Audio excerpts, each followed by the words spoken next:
Ladies and gentlemen, my name's Paul, hopefully having an amazing day. The excitement around the next generation of graphics cards is reaching fever pitch.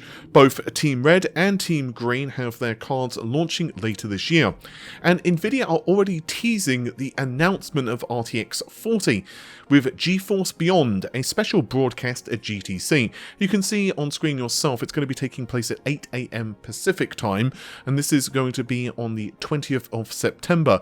There's also a couple of video teasers and a couple of images as well that have popped up on the internet, and they've already been decoded with the date 20/09/2022 and again Beyond GeForce. Obviously Nvidia are not at this point giving us specifications or anything else, and this is one of those things where we knew Nvidia were going to start teasing the announcement of a new architecture slash series of products because, well, they have done so typically several times in the past as new GeForce cards are ready for announcement.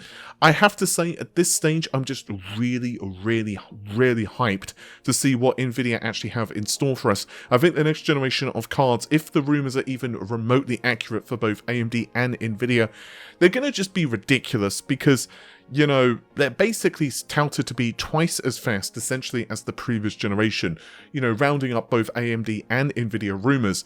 And this is really tantalizing for high-end PC gamers, yes, because, you know, hello, 120 Hz without DLSS with probably ray tracing enabled in many titles, but also for the mid-range. The only negative for the mid-range is we're probably going to have to wait quite a bit longer, because it seems that both Nvidia and AMD are not going to be releasing their mid-range products until next year, which is a bit of a shame.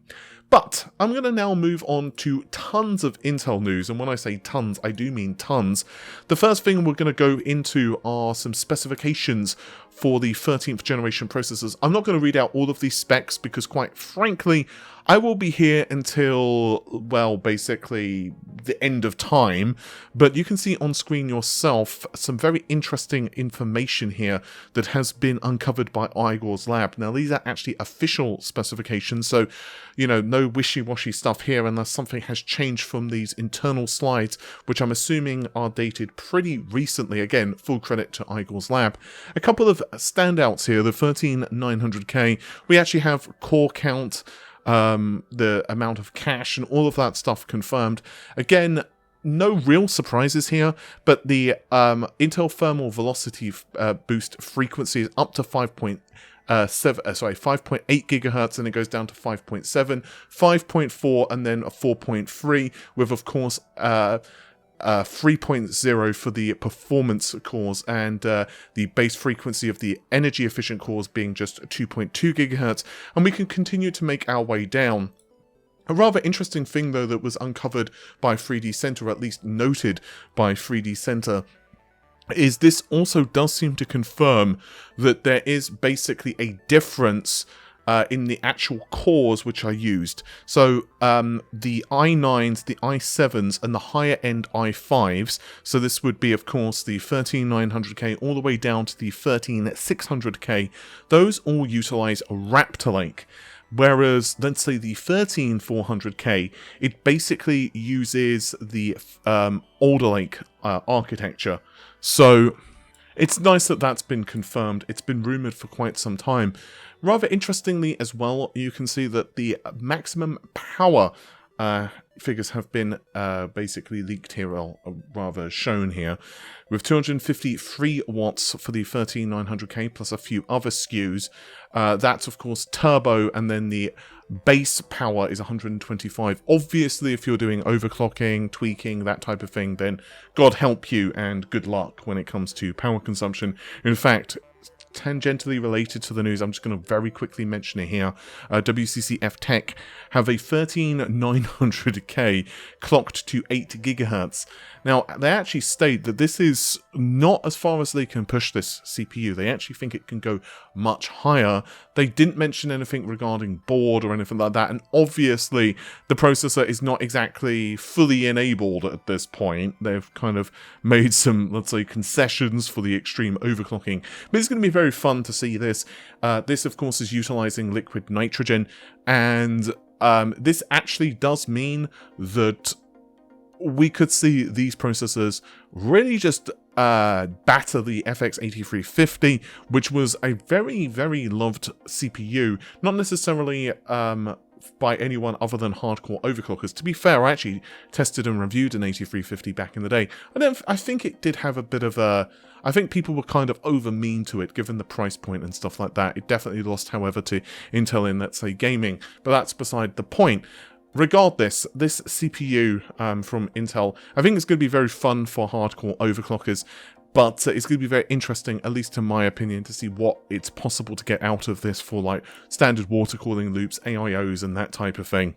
Keeping on the Intel train for just a couple more moments, I want to just give courtesy credit to Kumachi_Ansaka on Twitter.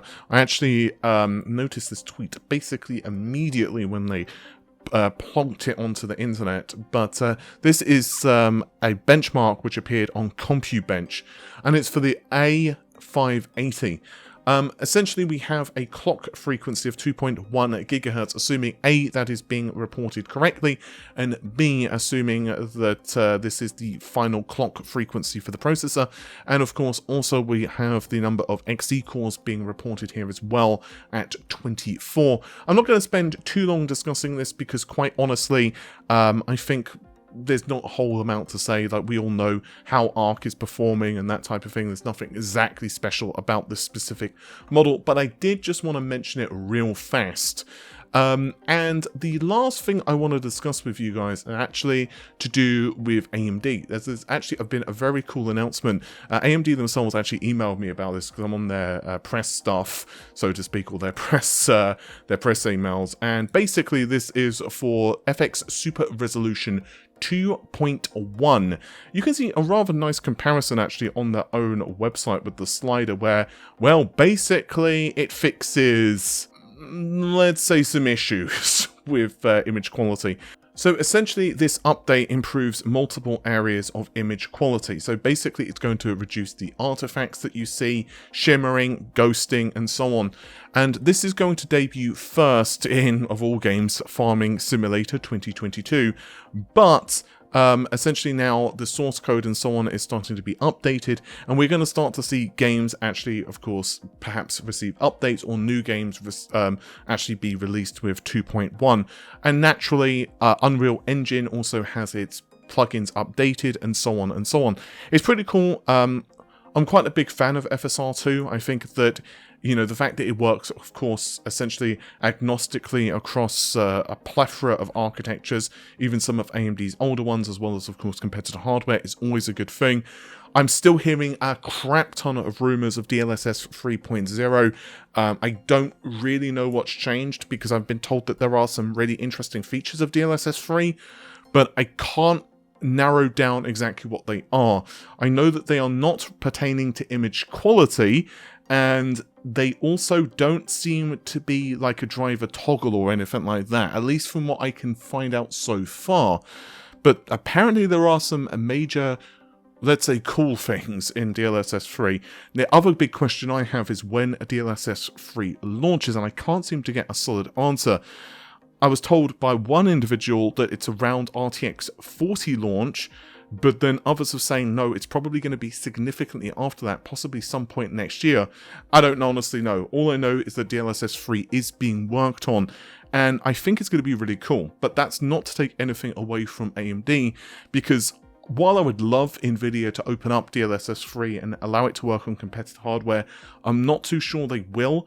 And unfortunately at this point, Intel's XeSS, well, they told us it's going to be early summer, and, well, let me just look at the calendar. No, it's a little past early summer.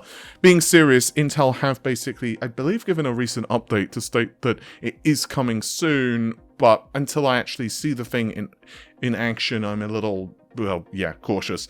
Ultimately, though, Fidelity FX Super Resolution 2, or FSR2, has seen a small update. I'm going to be very hyped to actually see how AMD continues to push FSR2, as well as, of course, I am assuming they're going to also launch FSR3 as well.